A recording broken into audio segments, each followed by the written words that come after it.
Tuhan. Semua yang siap dengar firman Tuhan katakan amin. Ya Bapak Ibu Saudara, saya percaya Bapak Ibu Saudara akan sangat diberkati lewat pemberitaan firman Tuhan pada saat ini. Ini adalah minggu pertama kita ada di tahun 2021 ini, dan Bapak Ibu Saudara coba beritahu sama kiri kananmu, pasti Tuhan ada bersama kita. Kasih tahu kiri kananmu, pasti Tuhan akan menolong kita. Kasih tahu sama kiri kananmu, pasti kita akan melihat kuasa dan mujizat Tuhan. Amin. Nah, hari ini saya akan bicara, ini tema dari GKRI, tema yang disampaikan oleh orang tua rohani kita, Bapak rohani kita yang sudah pulang ke surga, dan ini pesan yang sangat penting karena ini pesan beliau yang terakhir. Multiplikasi, ini tema GKRI. Multiplikasi kasih karunia, jiwa-jiwa, dan ucapan syukur bagi kemuliaan Allah. Jadi Bapak Ibu Saudara, bulan November ya, kalau saya nggak salah ingat, kami ada pertemuan hamba-hamba Tuhan GKRI seluruh Indonesia, pertemuan nasional, dan beliau menyampaikan pesan ini untuk setiap kita. Apakah sudah suara saya? Tolong beritahu ya kalau nanti Bapak Ibu sudah dengar kok suaranya kayaknya kurang jelas ya. Tolong kasih tahu ke tim kami yang di studio ini kalau suara saya kurang jelas. Jadi Bapak Ibu Saudara, Apostle Daniel itu orang tua rohani kita. Jadi sebelum beliau pulang ke surga, Tuhan bicara hal ini, dan kita percaya ini adalah sebuah pernyataan iman. Kita percaya ini adalah sebuah kerinduan beliau. Kita juga percaya bahwa ini adalah sebuah pernyataan profetik bagi kita untuk kita melihat bahwa di tahun 2021 GKRI akan mengalami multiplikasi kasih karunia. Amin. Namanya saja kita sudah gereja kasih karunia. Jadi kita percaya kita akan mengalami multiplikasi kasih karunia. Kemudian kita juga akan mengalami multiplikasi jiwa-jiwa. Kita akan mengalami multiplikasi ucapan syukur bagi kemuliaan nama Tuhan. Amin Bapak Ibu Saudara. Jadi karena itu hari ini saya mau Bapak Ibu Saudara berantusias untuk dengar firman Tuhan ini. Kita percaya bahwa apa yang dilepaskan, berkat yang disampaikan, perkataan profetik yang dilepaskan oleh pemimpin kita, itulah yang akan terjadi, itulah yang akan kita alami di tahun 2021 ini. Nah, Bapak Ibu Saudara, mari kita lihat pembacaan firman Tuhan kita yang pertama, 2 Korintus pasal yang keempat, ayat yang ke-15. Saya kurang puas ini, badan saya miring, maaf ya, kameranya soalnya miring. Mudah-mudahan tidak mati. Ya, masih ini nggak mabuk saya Bapak Ibu Saudara. Ini tahun baru Bapak Ibu Saudara pikir, ini Pastor Maxon tahun baru kok mabuk ya? Apa saya yang mabuk yang lagi nonton? Atau Pastor Maxon mabuk kok miring badannya ya? Enggak ya? Ya, oke. Udah bagus. Ya, oke. Udah bagus ya. Ya, maaf Bapak Ibu Saudara, banyak sekali keterbatasan karena hanya kami orang sekretariat yang ada di sini. Tidak ada yang lain-lain, jadi dengan segala keterbatasan kita harus urus sound system, kita harus urus multimedia. Jadi makanya kalau banyak kekurangan, suara nggak jelas, ya kita terbatas, kita bukan orang sound, jadi tolong Bapak Ibu sudah boleh kabarkan, oh ini suaranya kurang, ini mungkin ininya kurang bagus gitu ya. Oke, jadi kita lihat pembacaan, saya berharap ini nggak mengurangi kita untuk diberkati oleh firman Tuhan pada saat ini. Kita lihat pembacaan firman Tuhan kita ini. Ya, 2 Korintus 4 ayat 15. Saya baca, sebab semuanya itu terjadi oleh karena kamu, supaya kasih karunia yang semakin besar berhubung dengan semakin banyaknya orang yang menjadi percaya, menyebabkan semakin melimpahnya ucapan syukur bagi kemuliaan Allah. Sekali lagi ini firman Tuhan yang disampaikan oleh Apostol Daniel sebelum beliau pulang ke surga. Ini ayat temanya, sebab semuanya itu terjadi oleh karena kamu, supaya kasih karunia yang semakin besar berhubung dengan semakin banyaknya orang yang menjadi percaya, menyebabkan semakin melimpahnya ucapan syukur bagi kemuliaan Allah. Saya sangat bergairah dengan tema ini, kenapa? Biasanya Bapak Ibu Saudara, pesan terakhir itu sangat penting. Dan ini pesan beliau, almarhum yang terakhir untuk kita GKRI. Itu sangat penting, saya percaya enggak kebetulan beliau memberitahukan ini kepada kita karena dia dapat dari Tuhan, beliau dapat dari Tuhan. Bahwa tahun 2021 kita akan mengalami multiplikasi kasih karunia. Kita akan mengalami multiplikasi jiwa-jiwa. Kita akan mengalami multiplikasi ucapan syukur. Tetapi ini adalah pernyataan iman Bapak Ibu Saudara. Ini adalah kerinduan doa beliau. Ini adalah perkataan profetik. Ini tidak otomatis terjadi kepada kita. Karena kita anak rohani beliau, kemudian beliau melepaskan berkat, melepaskan doa, melepaskan perkataan profetik atas kita dan otomatis ini terjadi. Tidak. Kalau dia Bapa, nah kita anak-anak rohani harus ada kerjasama atas apa yang Tuhan sampaikan lewat beliau. Setiap firman Tuhan itu nggak akan terjadi dengan secara otomatis. Harus ada kerjasama antara kita dengan Tuhan.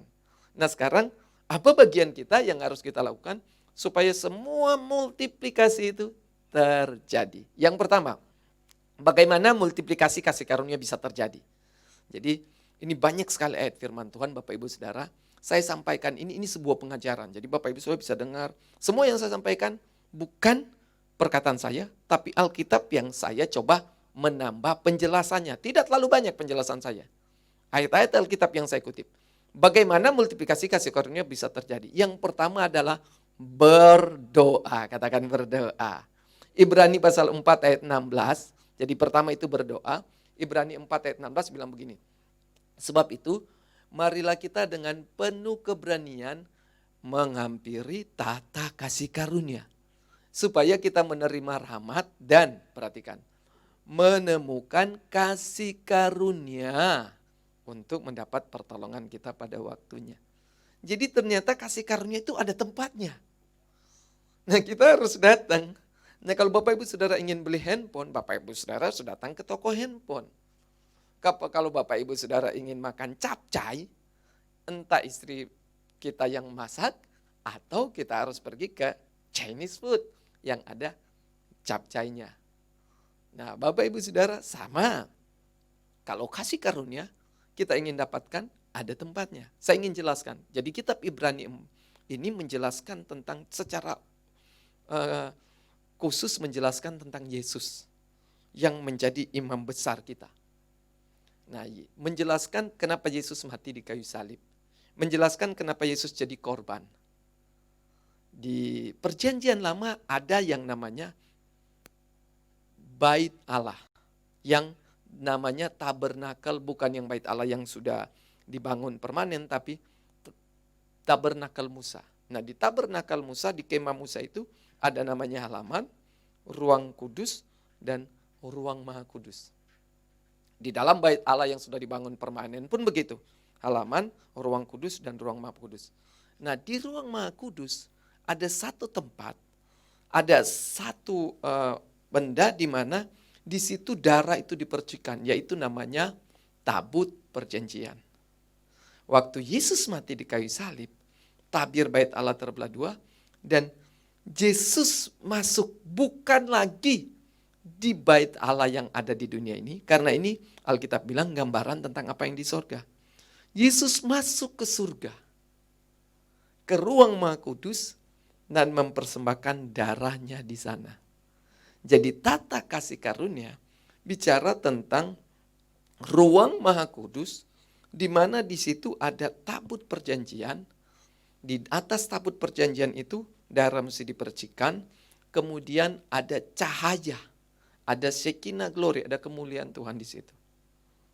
Kalau bahasa sederhananya saya bilang gini, bahwa sekarang di mana itu tabut perjanjian? Di hadirat Tuhan. Bagaimana kita bisa datang ke tabut perjanjian? Ke tata kasih karunia itu. Di dalam doa kita. Jadi waktu kita berdoa, kita sedang menghampiri tata kasih karunia untuk menemukan kasih karunia. Sekali lagi, kita sedang menghampiri tata kasih karunia untuk menemukan kasih karunia. Hidup bergaul dengan Allah itu adalah kunci untuk mengalami kasih karunia. Kita lihat itu dalam Kejadian pasal 6 ayat 8 sampai ayat 9. Tetapi Nuh mendapat kasih karunia di mata Tuhan. Banyak orang bilang, ya namanya saja kasih karunia. Ya kalau kasih karunia berarti pemberian Allah dengan cuma-cuma. Enggak ada usaha kita. Salah.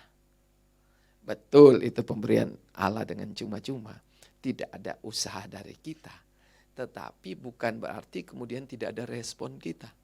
Keselamatan itu kasih karunia, pemberian Allah dengan cuma-cuma. Tapi ada respon dari kita apa? Percaya, beriman, terima Yesus.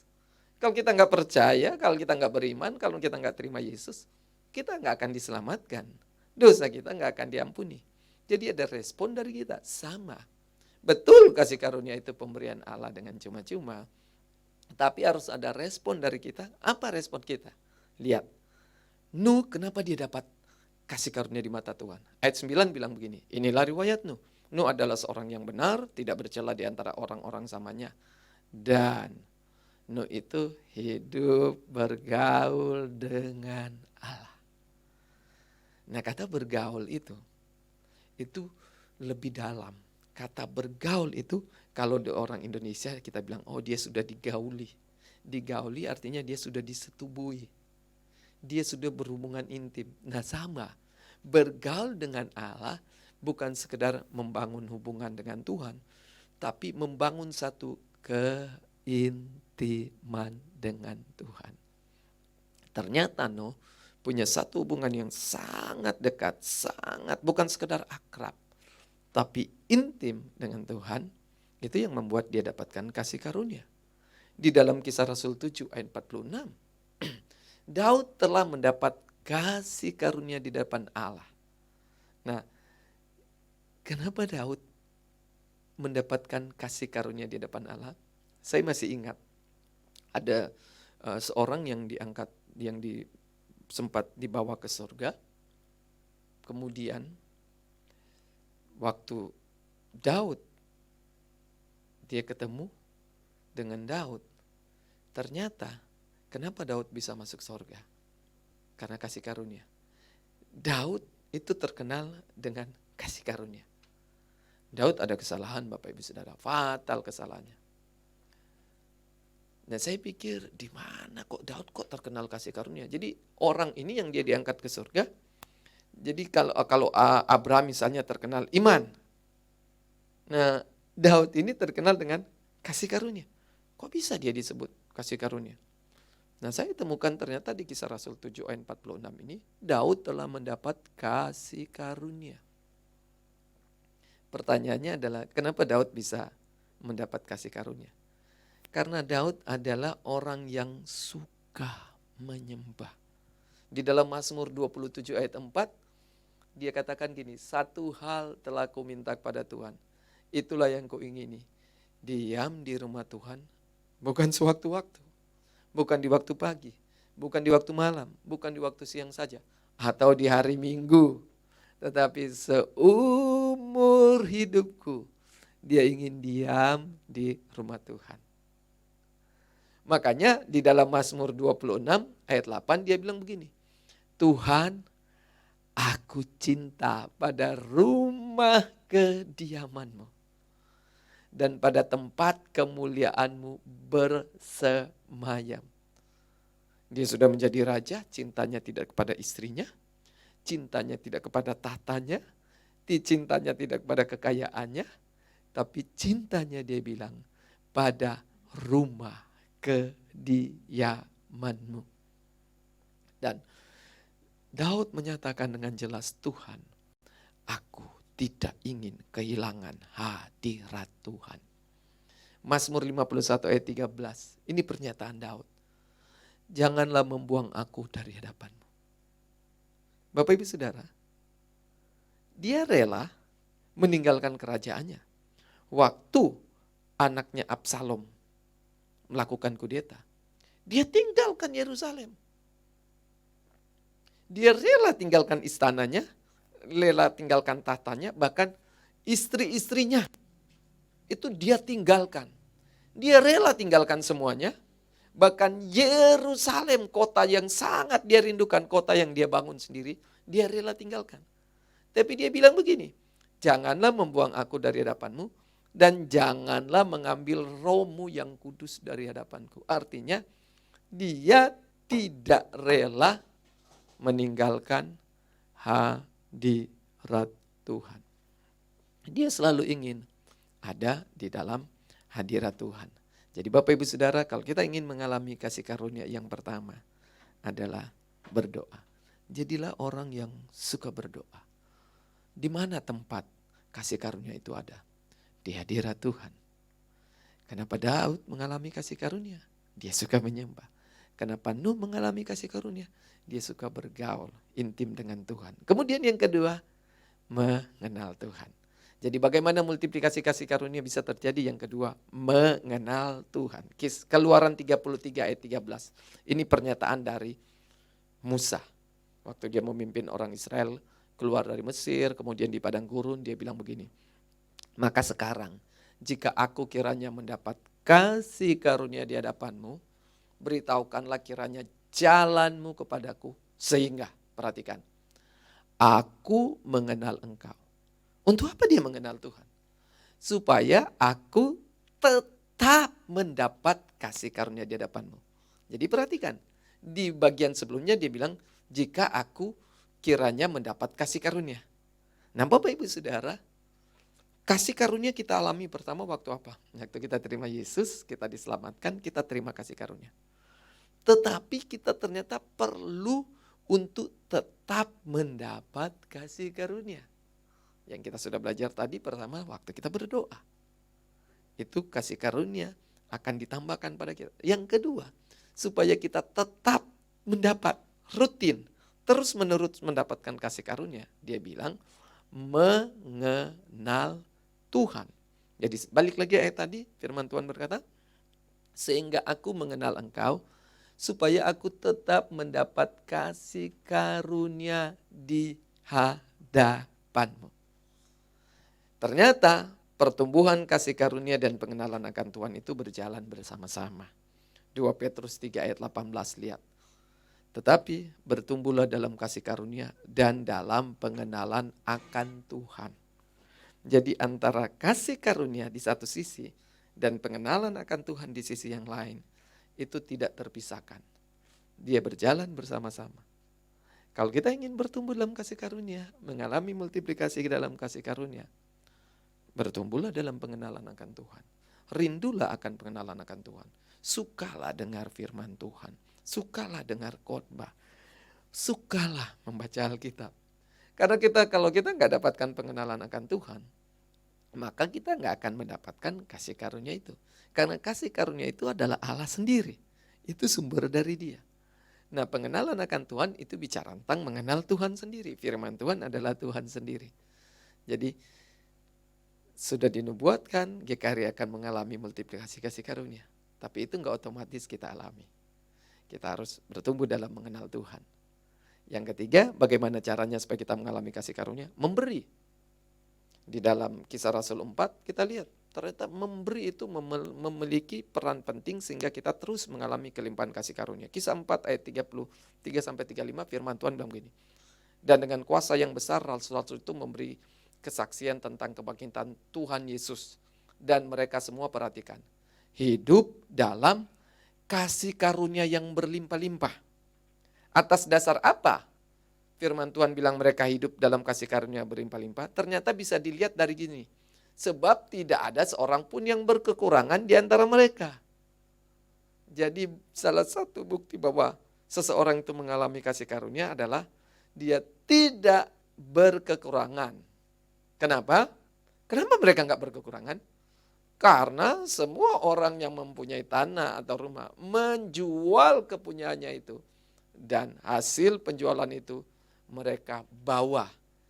Dan mereka letakkan di depan kaki rasul-rasul. Lalu dibagi-bagikan kepada setiap orang sesuai dengan keperluannya. Kasih karunia dan memberi itu sangat berhubungan erat. Kenapa mereka mengalami kelimpahan kasih karunia? Alkitab bilang karena mereka nggak berkekurangan. Kenapa mereka nggak berkekurangan? Karena mereka suka memberi. Mereka tidak menjadikan kepunyaan mereka milik sendiri, tapi mereka jadikan kepunyaan bersama. Mereka suka memberi, suka membagi-bagikan. Mereka bawa ke rasul-rasul. Mereka bawa ke hamba-hamba Tuhan. Mereka bawa ke rumah Tuhan. Mereka bawa ke dalam pelayanan. Bapak Ibu Saudara, jangan mimpi kita akan multiplikasi kasih karunia kalau kita orang yang pelit. Kalau kita enggak suka memberi. Jadi 3 hal kita belajar bagaimana kita mengalami multiplikasi karunia. Pertama apa? Berdoa, betul. Kedua apa? Mengenal Tuhan. Yang ketiga, memberi. Jadilah orang yang suka memberi. Kemudian yang kedua, bagaimana kita mengalami multiplikasi jiwa-jiwa. Bisa terjadi. Nah, ini harus jadi kerinduan kita Bapak Ibu Saudara. Buat tahun 2021 kita akan lihat semakin banyak orang datang pada Tuhan, semakin banyak orang diselamatkan. Mestinya kita senang, amin. Jangan puji Tuhan kita yang ini saja. Kita harus senang melihat semakin banyak orang diselamatkan. Jangan berharap biarkan mereka meninggal, biarkan mereka mati. Kita harus pastikan bahwa setiap orang itu datang kepada Tuhan dan diselamatkan.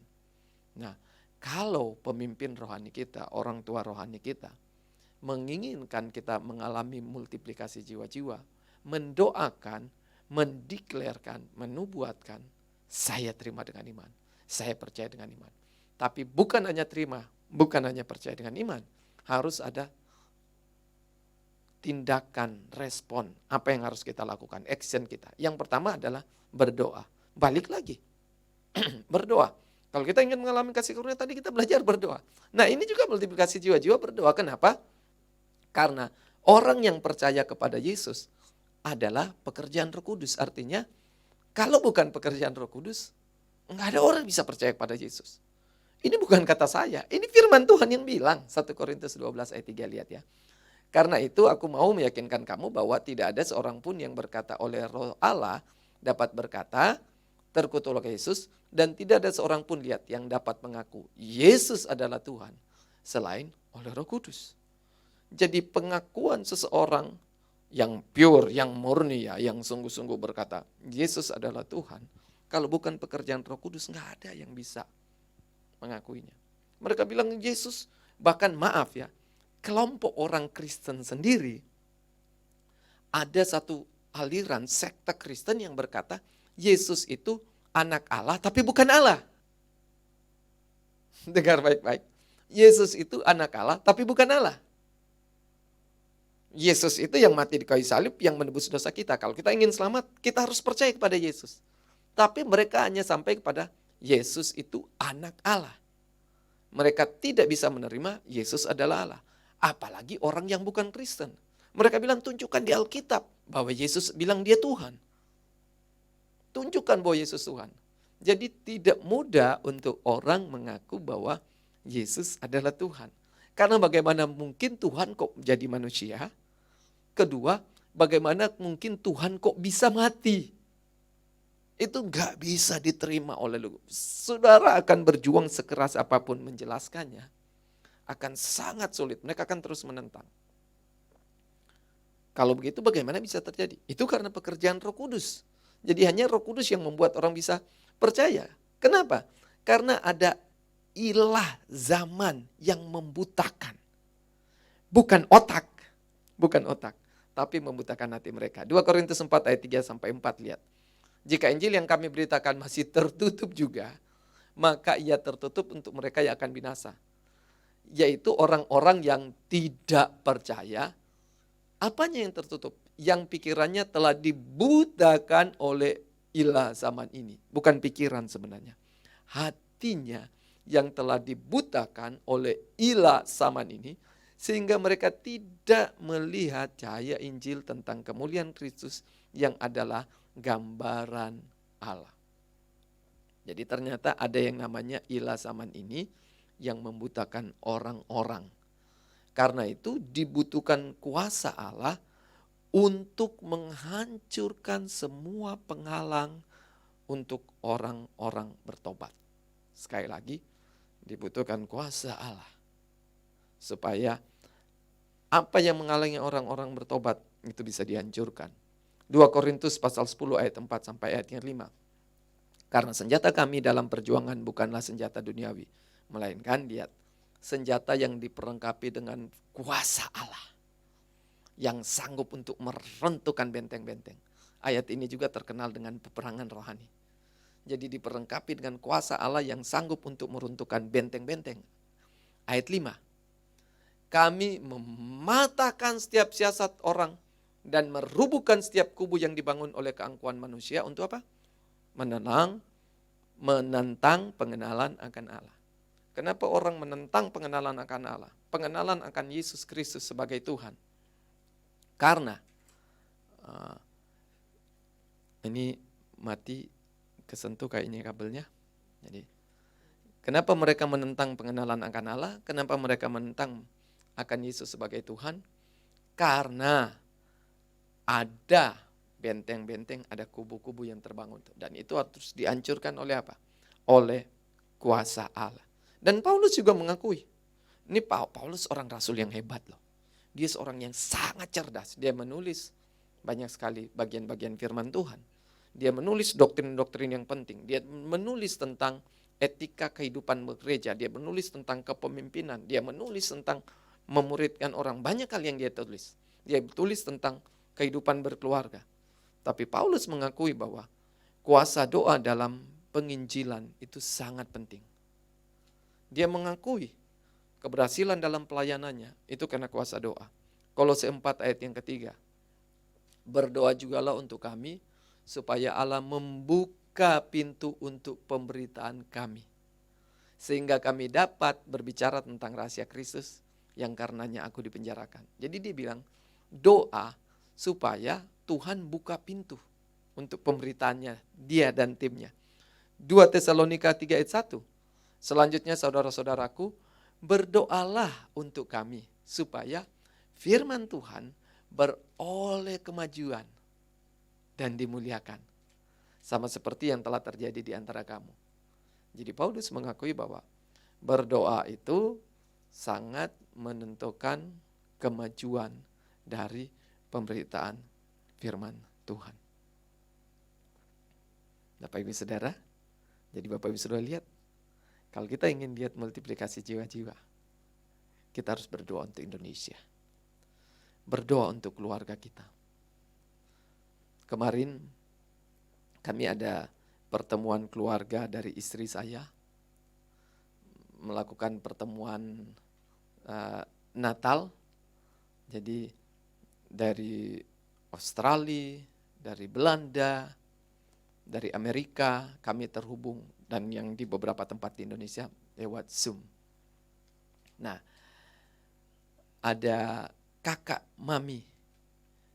adik mami. Jadi sekarang dari 7 bersaudara masih ada, dari 8 bersaudara masih ada 4 orang yang masih hidup. Kemudian tinggal 3 orang. Tinggal 3 orang yang masih hidup, kakak beradik, mami. Nah sekarang adik mami yang sekarang yang paling tua. Ini berarti adik mami, tapi dia yang sekarang paling tua ada. Dia mengalami masalah dengan jantung. Dan dokter bilang, kamu punya 7 nyawa. Jadi dokter mengakui bahwa om kami ini itu mestinya sudah harus meninggal. Tapi kamu punya 7 nyawa. Karena sudah berkali-kali, itu udah mustahil, udah gak mungkin.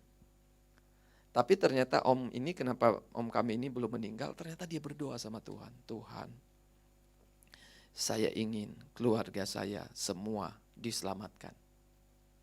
Memang ada satu anak yang kemudian beralih keyakinan.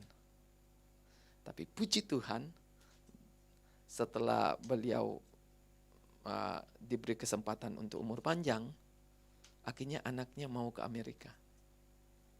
Dan bisa dengar Injil, bisa dilayani. Jadi kenapa om kami ini belum pulang ke surga? Karena dia doa, Tuhan, saya mau supaya semua anak saya, semua keluarga saya diselamatkan. Jadi Bapak Ibu Saudara lihat, penting sekali kita berdoa supaya orang-orang diselamatkan. Kita diberi umur panjang supaya kita bisa melihat ada banyak jiwa bisa diselamatkan. Kemudian yang kedua adalah bagaimana kalau kita ingin multiplikasi jiwa-jiwa, memberitakan Injil. Nggak bisa tanpa pemberitaan Injil. Firman Tuhan yang bilang, Bapak Ibu Saudara, nggak bisa tanpa pemberitaan Injil. Roma 10 ayat 14. Alkitab berkata, tetapi bagaimana mereka dapat berseru kepadanya jika mereka tidak percaya kepada dia? Bagaimana mereka dapat percaya kepada dia jika mereka tidak mendengar tentang dia? Nah, bagaimana mereka mendengar tentang dia jika tidak ada yang memberitakannya? Jadi orang bisa berseru kepada Tuhan, itu dimulai dengan ada yang memberitakan firman Tuhan. Percaya dan pemberitaan Injil itu tidak dapat dipisahkan. Yesus yang katakan itu dalam Markus 16 ayat 15 sampai 16. Lalu ia berkata kepada mereka, pergilah ke seluruh dunia, beritakanlah Injil kepada segala makhluk. Siapa yang percaya, jadi lihat, Tuhan suruh pergi beritakan Injil. Siapa yang percaya dan dibaptis akan diselamatkan. Jadi tidak mungkin orang bisa percaya kalau mereka tidak pernah mendengar Injil atau ada orang yang memberitakan. Nah, selain doa yang menghasilkan pelayanan mujizat, sekali lagi, selain doa yang menghasilkan pelayanan mujizat, pemberitaan Injil adalah kunci multiplikasi jiwa-jiwa. Kisah Rasul 2 ayat 41. Kita tahu ini cara hidup gereja mula-mula, mereka doa, ada kuasa, ada mujizat. Tapi juga ada namanya pemberitaan Injil.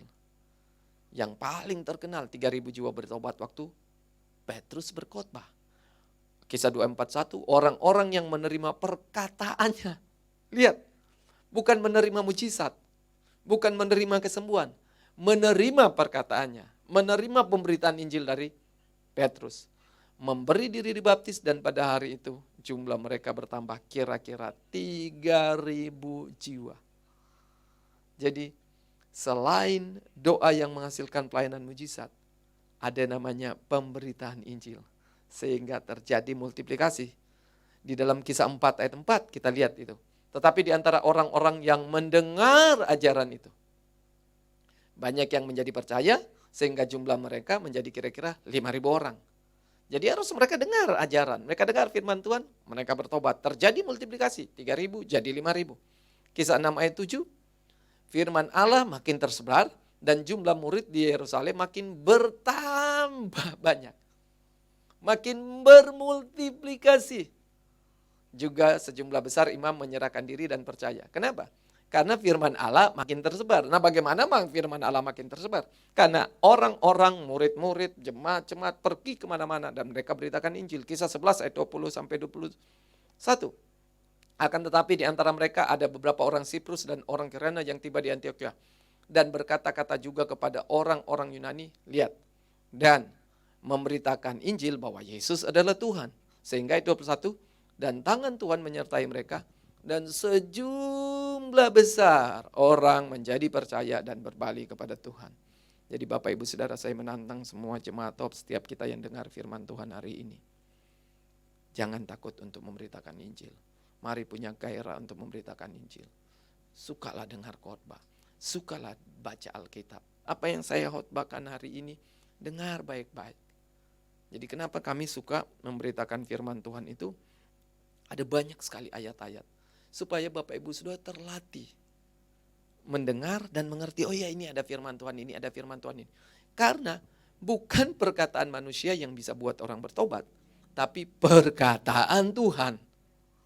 Jadi waktu kami memang benar-benar kata-kata saya, tetapi kata-kata saya adalah kutipan saya ambil firman Tuhan. Kata-kata kita tidak bisa menyelamatkan. Kata-kata kita tidak bisa menyembuhkan. Kata-kata kita tidak bisa memerdekakan. Kebenaranlah yang memerdekakan. Apa itu kebenaran? Firman Tuhanlah yang memerdekakan. Kata-kata kita tidak bisa menumbuhkan iman. Tapi iman timbul dari pendengaran. Pendengaran apa?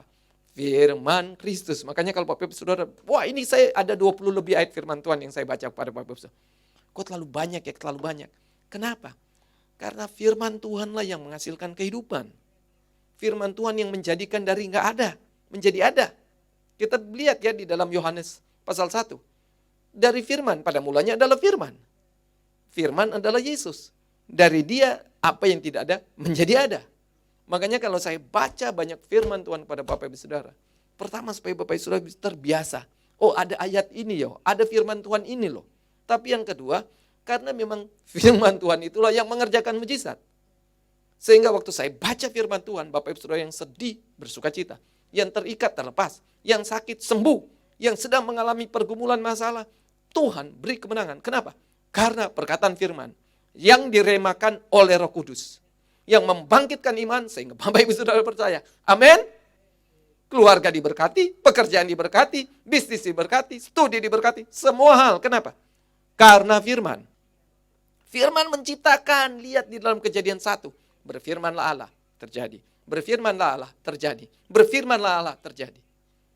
Saya manusia biasa, tapi saya adalah hamba Tuhan. Saya datang kepada Bapak Ibu Saudara, menyampaikan suara Tuhan, menyampaikan firman Tuhan. Waktu kita dengar firman Tuhan dengan iman, Yesaya berkata, firman Tuhan itu tidak akan kembali dengan sia-sia. Dia pergi dan dia akan melakukan apa yang difirmankan. Sehingga saya percaya saya sedang melepaskan perkataan profetik hari ini kepada semua jemaat Hope. Bahwa kita akan melihat penuaian jiwa-jiwa. Kita akan melihat kelimpahan kasih karunia. Kenapa?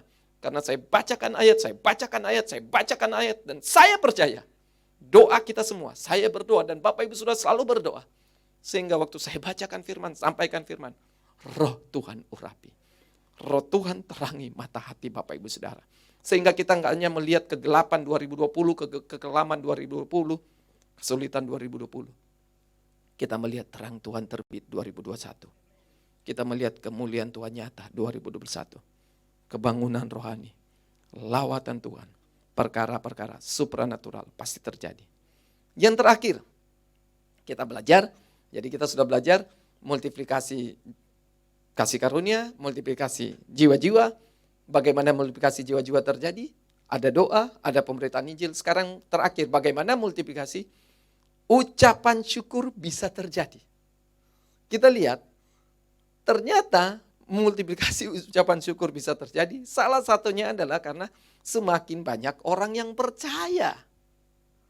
Makanya kenapa kita harus melihat ada multiplikasi jiwa-jiwa? Karena itu berdampak kepada multiplikasi ucapan syukur. 2 Korintus 4 ayat 15 yang ayat utama kita. Sebab semuanya itu terjadi oleh karena kamu supaya kasih karunia yang semakin besar berhubung dengan semakin banyaknya orang yang menjadi percaya menyebabkan, lihat lagi, semakin banyaknya orang yang menjadi percaya menyebabkan semakin melimpahnya ucapan syukur bagi kemuliaan Allah. Ini punya dua pengertian. Kalau kita lihat pelayanan kita, komsel kita, pemuritan kita, semua satelit-satelit kita, semakin banyak orang diselamatkan, kita yang ada di dalamnya akan semakin mengucap syukur. Karena kita lihat, wow, jiwa-jiwa diselamatkan. Alkitab bilang satu orang bertobat seisi surga bersuka cita. Nah kita ini adalah warga kerajaan surga. Kita betul hidup di dunia, tapi kita adalah warga kerajaan surga. Sehingga kita pun adalah warga kerajaan surga, ikut bersuka cita, artinya ikut mengucap syukur. Tapi juga yang kedua, ini punya pengertian berbeda. 2 Korintus 4 ayat 15 dalam terjemahan firman Allah yang hidup bilang begini. Makin banyak dari saudara sekalian yang mengenal Kristus, sehingga makin banyak pula orang yang mengucap syukur. Jadi kalau yang pertama punya pengertian, waktu kita yang ada di Hope ini kita lihat semakin banyak orang datang, kita semakin bersyukur. Semakin melimpah dengan syukur. Tapi yang kedua, ternyata bilangan jumlah orang yang mengucap syukur itu akan semakin banyak. Ya iyalah. Kenapa? Karena mereka datang ditambahkan. Kalau sekarang kita ibadah, rata-rata 30 sampai 40 yang ikut live streaming kita. Nah kalau, ya karena ada keluarga-keluarga. Jadi saya bilang yang live di live streaming kita, itu ada 30 sampai 4, bukan 40 orang. Tapi 40 yang YouTube yang ikut. Link. Nah, kalau semakin banyak yang diselamatkan, akan naik 50, 60, 70, 100. Kali mungkin istri mereka, suami mereka, anak-anak mereka. Artinya akan semakin banyak.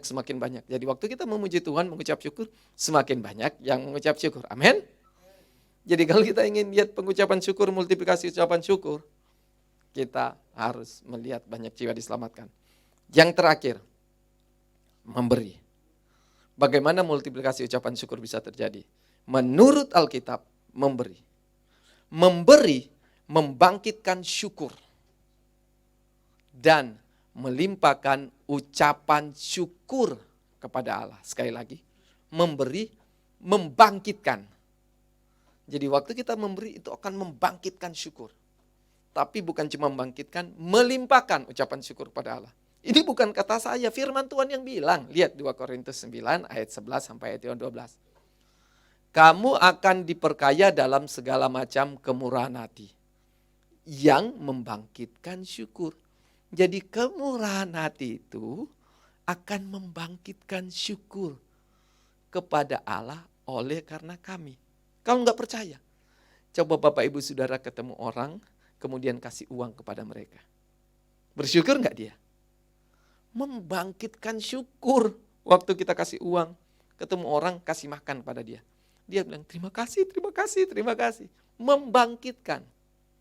Tapi juga selanjutnya ayat 12 bilang begini. Sebab pelayanan kasih yang berisi pemberian ini bukan hanya mencukupkan keperluan orang-orang kudus, tetapi juga melimpahkan ucapan syukur kepada Allah. Jadi sangat berhubungan erat. Pelayanan kasih yang berisi pemberian itu akan melimpahkan ucapan syukur kepada Allah. Dan Bapak Ibu Saudara, ini Alkitab yang ajarin. Bukan keinginan saya. Jadi kalau pemimpin sampaikan ada multiplikasi ucapan syukur, ya saya cek di firman Tuhan. Gimana caranya supaya terjadi multiplikasi ucapan syukur ya? Waktu saya cek di firman Tuhan, Tuhan tuntun saya lihat, oh ternyata memberi. Bisa membuat kita multiplikasi ucapan syukur. Dan Bapak Ibu Saudara dengar, ya pastor, waktu ibadah tutup tahun, pastor bicara tentang memberi. Waktu ibadah tanggal 1, pastor bicara tentang memberi. Sekarang minggu pertama ini 3 kali. Pastor bicara tentang memberi, kok kenapa 3 kali bicara? Selalu memberi. Apakah gereja kekurangan uang? Apakah Pastor Maxon kekurangan uang? Sehingga Pastor Maxon bicara tentang memberi. Dengar, tidak rugi kalau kita menjadi orang yang suka memberi. Bapak Ibu Saudara, bukan karena Tuhan butuh uang. Bukan karena Yesus butuh uang. Bukan karena gereja butuh uang. Betul, gereja butuh uang. Yesus gak butuh uang. Sorga gak butuh uang. Gereja butuh uang. Hamba Tuhan butuh uang. Pelayanan butuh uang. Tapi alasan utama, kita memberi bukan karena kebutuhan. Tapi memberi itu akan mengakibatkan penuaian. Jadi kalau kita menabur, kita pasti menuai. Amin. Gak mungkin kita gak menabur, kita akan menuai. Yang kedua, memberi itu akan mengakibatkan kelimpahan kasih karunia untuk berkelebihan. Perhatikan, saya sampaikan dulu, nanti sebentar kita baca ayatnya. Ayat yang terakhir. Memberi itu akan membawa kelimpahan kasih karunia, kemudian memberi akan mengakibatkan melipat gandakan kekayaan. Jadi sekali lagi, memberi itu akan mengakibatkan penuaian. Kedua, memberi itu akan mengakibatkan kelimpahan kasih karunia untuk berkelebihan. Jadi bukan berkecukupan, tapi kelimpahan kasih karunia untuk berkelebihan. Dan yang terakhir, melipat gandakan kekayaan. Ini ayat terakhir. Saya undang main musik. 2 Korintus 9 ayat 6, ayat 9 dan ayat 10. Perhatikan. Camkan ini. Orang yang menabur sedikit akan menuai sedikit juga. Orang yang menabur banyak akan menuai banyak juga. Jadi orang yang menabur sedikit akan menuai sedikit juga. Orang yang menabur banyak akan menuai banyak juga. Ayat yang ke-9. Seperti ada tertulis, ia membagi-bagikan, ia memberikan kepada orang miskin. Jadi Alkitab berkata, ia memberikan, ia membagikan kepada orang miskin, kebenarannya tetap untuk selama-lamanya. Lihat, ia yang menyediakan benih bagi penabur dan roti untuk dimakan. Ia juga yang akan menyediakan benih bagi kamu dan melipat gandakannya dan menumbuhkan buah-buah kebenaranmu. Jadi Alkitab yang kita baca tadi menjelaskan bahwa hanya dengan menabur kita bisa menuai. Kemudian hanya dengan menabur kita bisa mengalami kelimpahan kasih karunia untuk kita berkelebihan. Kayaknya ada yang salah saya, bukan ayat 9, coba. 2 Korintus 9 ayat 6. Oh, ayat 8. Pantas saya rasa kok enggak tepat. Ayat 8, lihat. Yang kelimpahan kasih karunia untuk berkelebihan. Ayat 8. Dan Allah sanggup melimpahkan segala kasih karunia kepada kamu, supaya kamu senantiasa berkecukupan di dalam segala sesuatu dan malah berkelebihan di dalam berbagai kebajikan. Kenapa Tuhan limpahkan itu? Karena kita menabur yang di ayat 6 tadi. Kemudian ayat 10, itu akan melipat gandakan benih kita. Jadi benih yang kita tabur dilipat gandakan oleh Tuhan sehingga kita mengalami kelimpahan. Amin. Nah, Bapak Ibu Saudara.